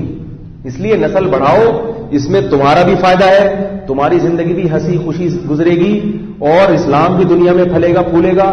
جو قوم نسل بڑھائے گی مستقبل اسی کا ہے، یہ یاد رکھو. ابھی دیکھو کراچی میں مہاجروں کی نسل، مہاجروں میں جو ہے نا 2 بچے ہی اچھے.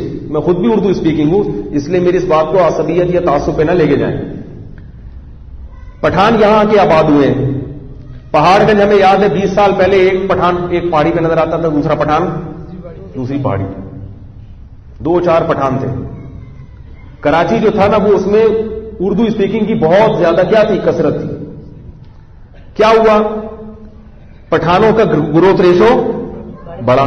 مہاجر کیونکہ پڑھے لکھے ہوتے ہیں، وہ اپنے آپ کو سمجھتے ہیں بہت پڑھے لکھے ہیں، تو ہمارے 8 بچے ہوئے تو لوگ ہم سمجھیں گے تو پڑھے لکھے ہیں ہی نہیں، ہم تو جاہل ہیں. تو ان کا گروتھ ریشو کیا ہوا؟ کم ہوا. تو سیاسی سطح پہ بھی MQM کیا ہوئی ہے؟ گروتھ ریشو کی وجہ سے کمزور ہو گئی. تو میں عصبیت کا قائل نہیں ہوں, مہاجر پٹھان کے فرق کا قائل نہیں ہوں, لیکن جو قائل ہیں, جو مہاجر پٹھان میں خدا معاذ اللہ نقل کفر فرق کرتے ہیں, ہم تو مولوی, ہم تو ان چیزوں کو مانتے ہی نہیں, لیکن جو مانتے ہیں ان کو بھی یہ بات سمجھنی چاہیے کہ اگر آپ سیاسی سطح پہ برتری چاہتے ہو تو آپ کو اپنی گروتھ ریشو بڑھانی پڑے گی. تو کسی بھی لحاظ سے آپ کو فائدہ نہیں ہے گروتھ ریشو کم کرنے پر, نہ سیاسی طرح. اگر آپ پاکستان کو طاقتور بنانا چاہتے ہو تو آپ کی فوج ڈبل ہوگی, اس سے آپ طاقتور بنو گے, آپ کی فوج آدھی ہو جائے گی, اس سے بنو گے ڈبل ہوگی, بنو گے. تو ڈبل جب ہی ہوگی جب آپ کا گروتھ ریشو کیا ہو جائے گا؟ ڈبل ہو جائے گا. بعض لوگ کہتے ہیں نہیں فوج تو آدھی ہو مگر طاقتور بہت ہو. یاد رکھو کسی بھی ملک سے لڑنے کے لیے صرف اسلحہ نہیں چاہیے, افرادی قوت, ورنہ اسلحہ سعودی عرب کے پاس کوئی کم نہیں ہے. سعودی عرب کی آبادی نہیں ہے لہذا اس کی فوج نہیں ہے, تبھی سعودی عرب جب بھی کوئی آڑا وقت آتا ہے تو کہاں نظر ڈالتا ہے؟ پاکستان پہ ڈالتا ہے. تمہارے پاس بندے بہت ہیں, ہمارے پاس بندے کیا ہیں؟ 60 ہیں. بندے ہمارے پاس 60 ہیں. اور یہ جو لوگ کہتے ہیں نا کہ آبادی بڑھے گی تو رہائش کہاں ہوگی, گھر کہاں ملیں گے, کوئی بھی آپ کو صحیح کیلکولیشن کر کے نہیں بتاتا کہ کتنی بڑی دنیا ہے جو خالی پڑی ہوئی ہے. آپ کراچی سے حیدرآباد ذرا سفر کرو, اتنا ایریا خالی ہے کہ اگر برساتی مینڈکوں کی طرح بھی بچے پیدا ہونا شروع ہو جائیں نا, یہ 500 سال میں بھی بھرنے والا نہیں ہے. وہ بھائی وہ اللہ کی بنائی ہوئی زمین ہے, اس نے بڑی سوچ کے زمین کو ڈیزائن کیا.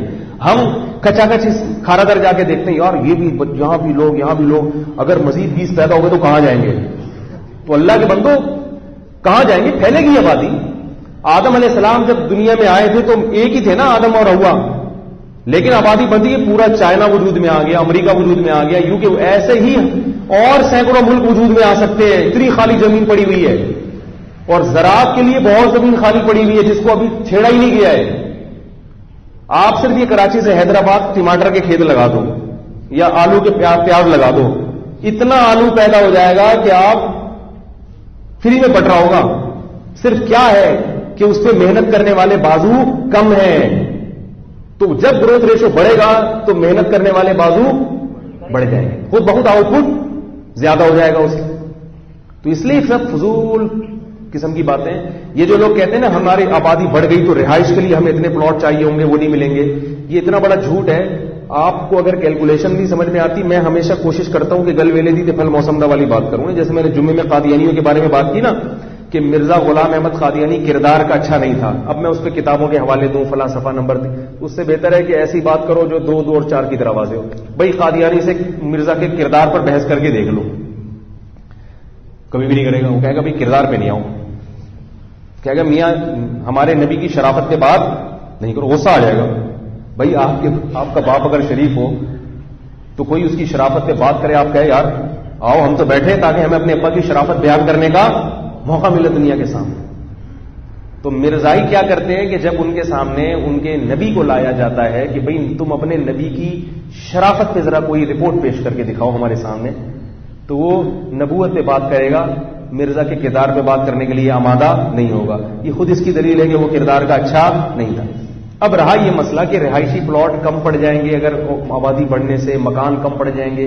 اس نظریے کے باطل ہونے کی سب سے بڑی دلیل یہ ہے کہ آج بھی جو بلڈرز ہیں ان کو یہ شکایت ہوتی ہے کہ بہت ساری بلڈنگیں بنتی ہیں, اس میں رہائش کے لیے لوگ نہیں ہوتے. جو بھی مکان خریدتا ہے بیچنے کے لیے خریدتا ہے کیونکہ اس کی رہائش کی ضرورت پوری ہو رہی ہوتی ہے. بحریہ ٹاؤن کی فائلیں جو بک رہی ہیں اس لیے نہیں کہ لوگ اس میں رہیں, زیادہ تر اس لیے کہ خرید کے آگے بیچ دو اس کو. ظاہر ہے جو خرید کے بیچ رہا ہے وہ اس لیے کہ اس کو گھر ملا ہوا ہے. حکومت اسکیمیں بناتی ہیں, ہاؤسنگ اسکیم, بہت عرصے کے بعد جا کے وہ آباد ہوتی ہیں. لوگ ہی نہیں ہوتے, لوگ کہتے ہیں نہیں بھائی ہم نے آبادی میں رہنا ہے, ہم نہیں جا رہے وہاں پہ, اس لیے کہ لوگوں کی ضرورت پوری ہو رہی ہے, ضرورت پوری ہو رہی ہے لوگوں کی. تو اگر ضرورت پوری نہ ہو رہی ہوتی تو جیسے ہی کوئی بحریہ ٹاؤن کوئی وجود میں آتا فوراً آباد ہو جاتا. لوگ کہتے ہیں ہم تو فٹ پاتھ پہ سو رہے تھے بھائی, ہمیں تو جگہ نہیں مل رہی تھی. اور باقی رہا یہ کہ بیچارے غریب جو فٹ پاتھوں پہ سوتے ہیں اس کی وجہ یہ نہیں ہے کہ آبادی زیادہ ہے, وہ تو غربت ہے. تو غربت تو کسی بھی وجہ سے وہ تو سودی نظام ہے اور بہت ساری چیزیں. تو غریب تو ہر دور میں رہے ہیں, پہلے بھی رہے, آبادی کے بڑھنے سے غربت بھی کم ہو جاتی ہے آہستہ آہستہ، کیونکہ جب آبادی زیادہ ہوگی تو غریب آدمی کے پاس کمانے کا موقع زیادہ ہوگا. تو اگر یہ آبادی کم ہوتی تو فٹ پاتھوں پہ سونے والے اور بھی زیادہ ہوتے. سمجھ رہے ہو کہ نہیں سمجھ رہے؟ روز بے روزگاری اور زیادہ بڑھ جاتی. تو اس لیے یہ سب فضول قسم کی باتیں تو ہمارے سامنے یہ تقریریں نہ کیا کریں. اپنے آپ پر رحم کریں، اپنی نسل بڑھائیں، اپنا خاندان بڑھائیں، بڑھاپے میں کام آئے گا، آخرت میں تو بہت ہی کام آئے گا. جس علاقے میں رہتی ہوں وہاں گھر تو مناسب ہے، لیکن ہماری گلی میں کچھ ڈکیت وغیرہ کے واقعات ہوئے جس کی وجہ سے مجھے گھٹن محسوس، طبیعت میں ہر وقت خوف رہتا ہے. کیا میں اپنے شوہر سے مطالبہ کر سکتا ہوں کسی دوسرے علاقے میں شفٹ ہو جائیں؟ جی ہاں بھائی، اگر ڈاکو کا خطرہ ہے تو شوہر سے مطالبہ کریں، اللہ کرے وہ مطالبہ مان جائے. اگر وہ شریف انسان ہوگا تو مان جائے گا، اگر ان کے بھی ڈاکوؤں سے کوئی الیکس الگ ہوئی تو تھوڑا سا مشکل کیس لگ رہا ہے. زنا گناہ کبیرہ ہے، لیکن لوگ یہ کہتے ہیں کہ زنا ایک قرض ہے کہ جو کہ تیرے گھر والوں سے وصول ہوگا. یہ صحیح ہے غلط ہے؟ ایسی کوئی بات نہیں ہے. اچھا بھائی، لوگ کہتے ہیں سوسائٹی کے ساتھ چلنا ہوتا ہے، جب شادی بیاہ ہو رہی ہے تو سوسائٹی کے ساتھ چلیں گے تو پھر سوسائٹی کے ساتھ ہی جہنم میں بھی جائیں گے. ٹھیک ہے نا؟ جہاں وہ جا رہے ہوں گے اللہ کہے گا تم سوسائٹی کے ساتھ چلتے تھے تو یہاں بھی کیا ہوا؟ سوسائٹی کے ساتھ جاؤ جہنم.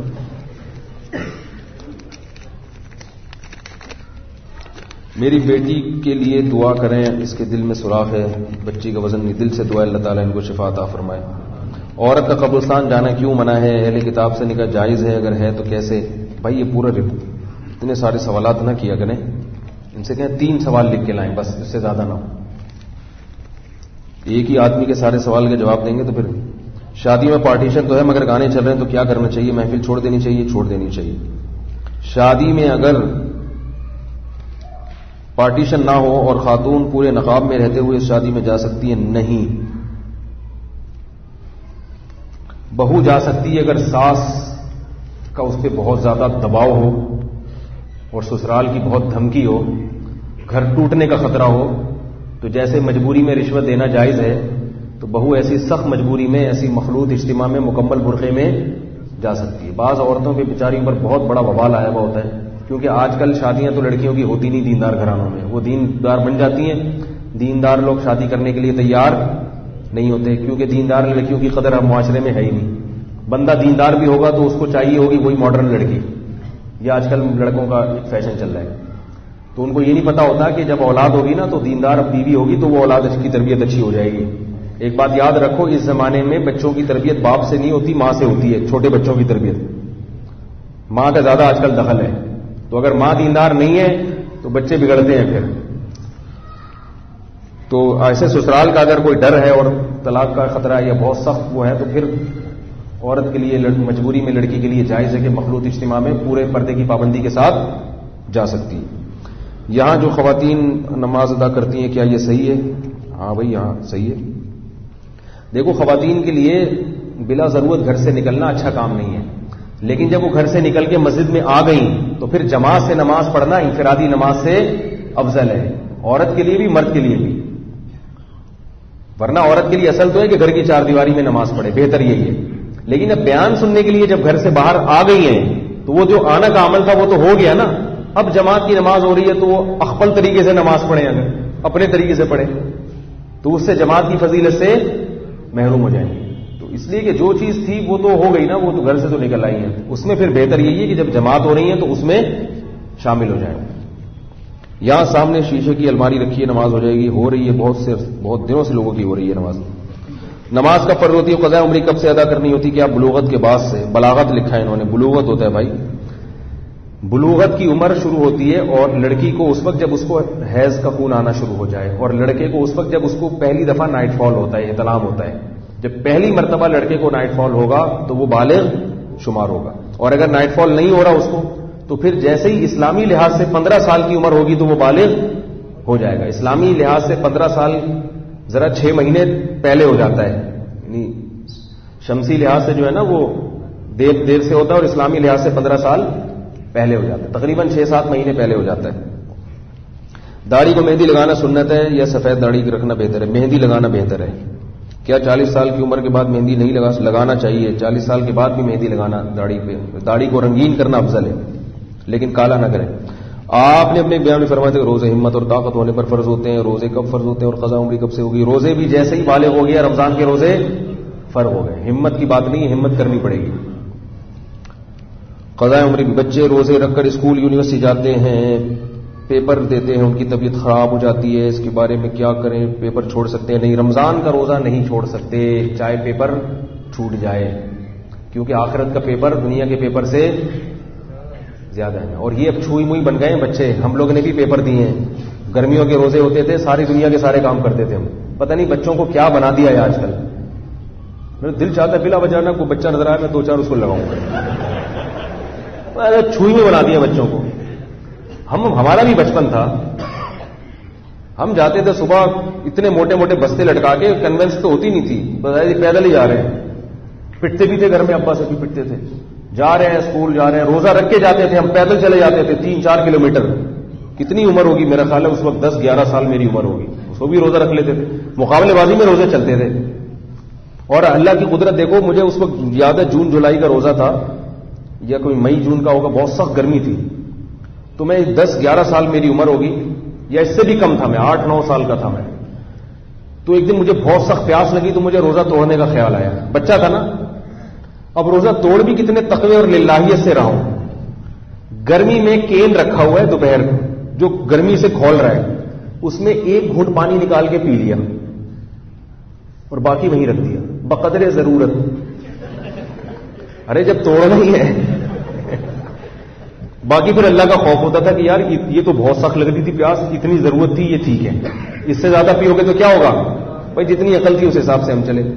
اس سے زیادہ پیئیں گے تو کیا ملے گا, گناہ ملے گا. پھر شام تک ایسے ہی چل رہے ہیں گرمی میں. اب میں سوچتا ہوں کہ جب توڑ ہی دیا تو ایک تو ٹھنڈا پانی پیتے ہو, پھر بھر کے پیتے. تو لیکن یہ ہے کہ بس تھوڑا تھوڑا پی کے بھائی تقوی کے حساب سے, ضرورت کے حساب سے. تو عادی بنائیں بچوں کو, تھوڑا سا ان کو جو ہے نا محنت مشقت کا عادی بنائیں. ہر چیز جو بچہ مانگتا ہے اس کو پکڑا دی, یہ کھا لے وہ کھا لے. بچہ پھر تبھی تو بچے بڑے ہوتے ہیں تو ماں باپ کی بات نہیں مانتے ہیں, ان میں عادت ہی ختم ہو جاتی ہے اپنی خواہشات کے خلاف چلنے کی. تو بچہ اگر روزہ رکھ کے جائے کوئی مسئلہ نہیں ہے, لیکن نابالغ بچے کو نہ رکھنے دیں گرمیوں میں روزے. گرمیوں کے روزے صرف بالغ ہی رکھیں. ہاں سردیوں کا روزہ نابالغ بچہ بھی رکھ لے تو کوئی حرج نہیں, کیونکہ بچے کو نقصان ہوتا ہے.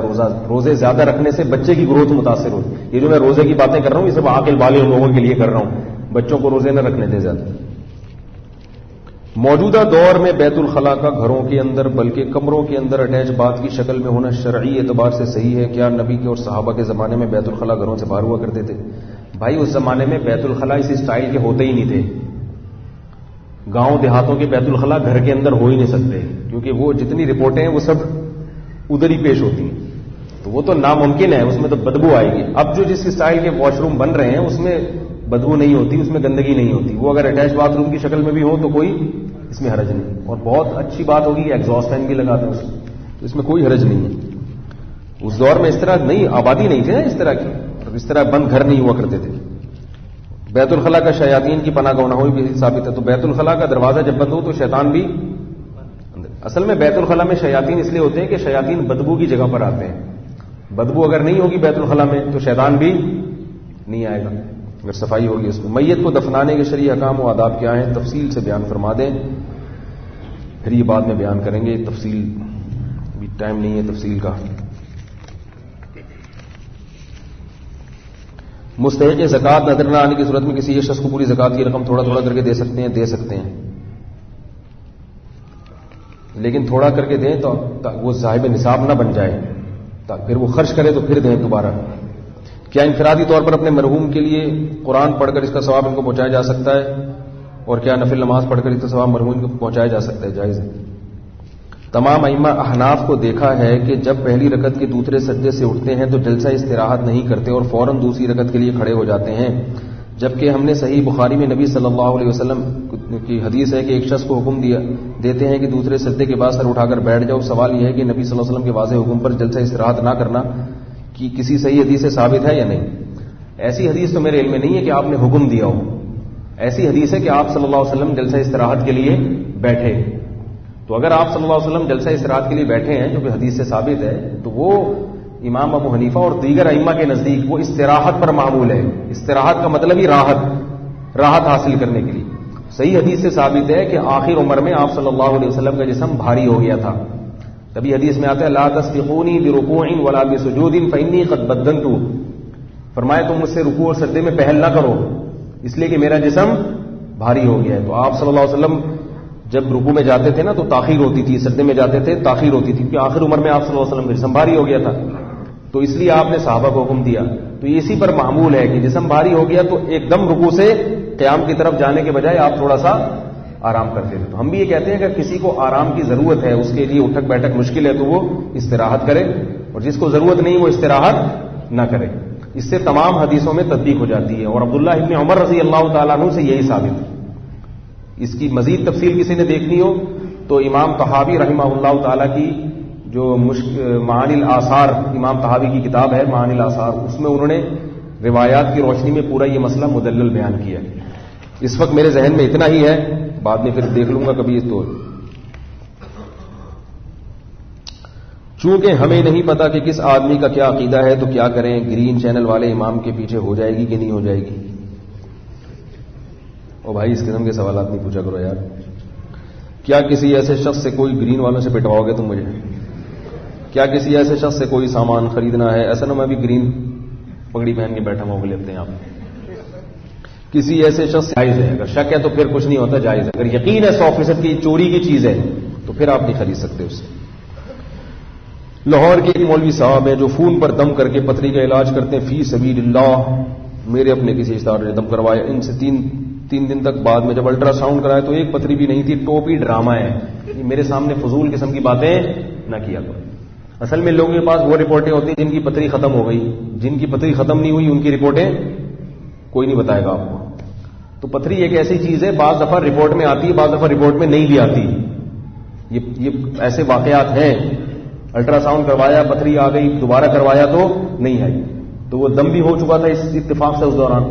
آپ خود سینس استعمال کریں کہ اگر پتھری کا ایسا علاج دریافت ہو چکا ہوتا, آغا خان والے آج سب سے پہلے ان روحانی ٹوپی ڈرامے کو ہائر کرتے کہ یار ہم بے وقوف ہیں, آپریشن کر کے لوگوں کی پتھریاں نکال رہے ہیں, آپ پلیز آئیں, منہ مانگے پیسے دیں گے آپ. تو یہ عجیب سی بات ہے نا, کیونکہ وہ فلاں بزرگ کے پاس شوگر کا علاج ہے, وہ پھونک لگاتے ہیں شوگر ٹھیک ہو جاتی ہے. تو بھائی اگر ایسا ہے, ایک ہمارے علاقے میں پہلے جہاں میں رہا کرتا تھا ایک صاحب آئے, وہ چینی پہ دم کر کے دیتے تھے اور شوگر ٹھیک ہو جاتی تھی. چینی پہ شوگر, اور پھر وہ کیلا کھلاتے تھے, ایک کیلا, اس کے بعد زندگی بھر کیلا نہیں کھانا. ایسے ڈرامے بازیاں ہوتی ہیں تاکہ لگے مریض کو کہ کچھ ہو رہا ہے. تو وہ شوگر نہیں, سوری دمے کا علاج کرتے تھے. پیدائشی دما ہوگا تو ایک کیلا کھلاؤں گا اور یہ, اور بس وہ جا رہے ہیں بھائی شفا مل رہی ہے. کچھ بھی نہیں ہو رہا تھا. ہوتا یہ ہے کہ کسی ایک آدمی کی رپورٹ آ جاتی ہے کہ وہ دما ختم ہو گیا, وہ ساتھ ہی بڑے ہوشیار ہوتے کہتے ہیں علاج بھی جاری رکھیں آپ. تو 100 میں ایک آدمی تو ویسے ہی ٹھیک ہوتا ہی ہو اللہ کی قدرت سے, تو وہ پھر اپنے کھاتے میں ڈال لیتے ہیں. پھر رش لگ جاتا ہے. جب ایک دفعہ رش لگ گیا نا کہیں, اب اس رش کو بھگانا. میں اس پہ ایک چھوٹا سا بس بات سنا کے بیان ختم کرتا ہوں, پھر باقی سوالات ہو گئے نا پورے سوال. تو آج بیان بھی تھوڑا شارٹ ہوا ہے تاکہ سوالات کی پرچیاں نمٹ گئی ہماری. ہم جب اسکول میں پڑھتے تھے بہت سارے تجربے ہم نے اسکولوں میں کیے ہیں. بڑی مزے کی زندگی ہوتی ہے اسکول کی, بہت یاد آتا ہے اسکول کی جو زندگی ہے نا. تو اسکول میں یہ ہوتا تھا کہ ڈرامے یہ ہوتا تھا کہ کوئی لڑکا کیا کرتا تھا, آ کے کھڑا ہو جاتا تھا, ایسے کوئی رسی پھینکی ہوئی جیسے سانپ ہے, یہ مرا ہوا سانپ اگر بچے کو نظر آ جائے نا وہ تو ایسے بھاگتے ہیں جیسے پتہ نہیں. اب جب تھوڑا سا جب مجمع لگا نا تو سب کو پتہ چل گیا ہے کچھ بھی نہیں. تو اب انہوں نے سوچا کہ ہمیں جب بیوقوف بنایا تو ہم بھی پچھلے والوں کو لیتے تھے, اور بعد میں پھر مجمع شروع, پبلک آ رہی ہے, اتنا بڑا مجمع. اب لوگوں کو اس سے غرض نہیں کہ ہے کیا, آپ لوگ بھائی کچھ تو ہے نا, جب اتنے لوگ ہیں کچھ تو ہے نا. یہ جو نئے ہوٹل کھولتے ہیں نا 3 دن تک فری کھانا کیوں کھلاتے ہیں؟ ایک دفعہ رش تو لگے, رش لگ گیا پھر کھانا اچھا ہو برا ہو, ایک دفعہ دکان چل پڑی شہرت ہو جاتی. وہ ایک چھوٹی سی بڑی مزے کی بات ہے, آپ کو سناتا ہوں. ایک دفعہ یہ ہوا کہ کسی بازار میں لوگ بیٹھے ہوئے تھے تو دیکھا کہ جنازہ آ رہا ہے. وہ اصل میں کوئی چرسی ہیروئنچی مر گیا تھا, ایک ہیروئنچی مر گیا. تو اس کے ہیروئنچیوں نے سوچا اب اس کا کیا کریں یار, ہیروئنچیوں کو تو پتہ ہی نہیں ہوتا کون ابا ہے کون اما ہے, ان کی کہاں خاندان ہے. وہ مر گیا, انہوں نے کہا ہمارا بھائی ہے مر گیا تو کیا کریں. تو وہ بیچارے نشے میں تھے، انہوں نے کیا کیا، اس کو کفن وفن پہنا کے چارپائی کندھے پہ رکھی، چلنا شروع کر دیا. بس ان کو نہیں پتا، وہ تو ہیروئن جی کو کیا پتا. انہوں نے کہا چلو چلتے ہیں. جا رہے ہیں تو جیسے ہی لوگوں نے جنازہ دیکھا تو بازار میں جس دکان والے میں دیکھا تو ہر آدمی تھوڑا سا کندھا دیتا ہے نا جنازے، تو لوگ آ گئے. اب جیسے جیسے لوگ آتے گئے یہ لوگ آہستہ آہستہ کر کے کھسکتے چلے گئے. کسی کو کیا پتا کہ پہلے کون تھا اور بعد میں کون. اب مجمع دیکھ کے مجمع اور آ گیا، وہ مجمع بڑھتا جا رہا ہے. اب مجمع بڑھتا جا رہا ہے، جنازے کی چارپائی چلتی جا رہی ہے، چلتی جا رہی ہے. دکانیں ختم ہو گئی، شہر ختم ہو گیا، پہاڑ آ گئے، دریا آ گئے، جنگل آ گئے. لوگ جا رہے ہیں، بولے بھائی اس کو دفنانا کہاں ہے؟ کدھر جانا ہے بھائی لے. اب وہ آٹومیٹک ہو گیا. تو جیسے وہ جنازہ آٹومیٹک ہو گیا تھا نا، خودکار طریقے سے چلتا چلا جا رہا ہے، وہ چل رہی، وہ اپنے بیٹھے میں مسجد سے لگا رہے ہیں. بولے ہماری ٹینشن ختم. تو ایسے ہی یہ جو روحانی ٹوپی ڈرامے ہوتے ہیں، ان کی دکان چلنے کی دیر ہوتی ہے. اس نے شوگر کا علاج کر دیا، اس نے گردے سے پتری کھینچ کے نکال دی، اس نے یہ کر دیا، اس نے فلانے کی شادی کرا دی، بے اولاد کے بچہ پیدا ہو گیا ہے، ایسا یوں کیا. ایک دفعہ دکان چل جائے پھر آپ ان کے خلاف دلائل کے انبار لگا دو. پبلک کہتی ہے ایک دفعہ ٹرائی کرنے میں جا کے آ رہا ہے، بٹ ٹرائی کے چکر میں ان کی دکانیں چل رہی ہوتی ہیں. تو اس لیے ایسا ہوتا ہے، اس لوگوں سے متاثر نہ ہوا کریں. سبحانک اللہم و بحمدک، نشہد ان لا الہ الا انت، نستغفرک و نتوب الیک.